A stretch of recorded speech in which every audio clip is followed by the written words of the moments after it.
The movement on this film is more caricatured than what we typically tend to do. Justin and I were really inspired by films from the 40s and 50s, as well as some of the more modern films like A Treasure Planet.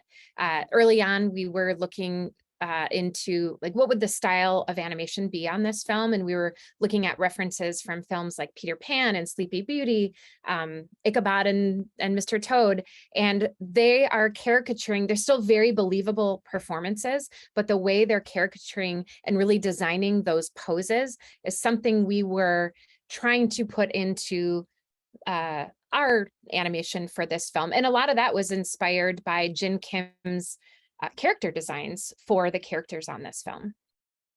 The creatures were mostly people coming up with imaginative choices. We didn't really have a lot of references.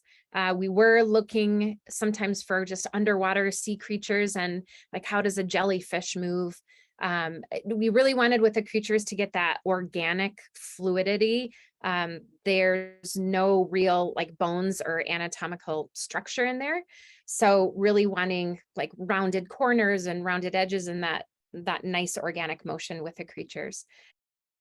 We had some really fun names for the creatures, things like Flatty Patty, the Poot Pickles. There's so many, and a lot of times it's like, what are we going to call these things? And somebody in a meeting will come up with some crazy idea, but they were all the directors had ideas for what they needed to do in the film overall.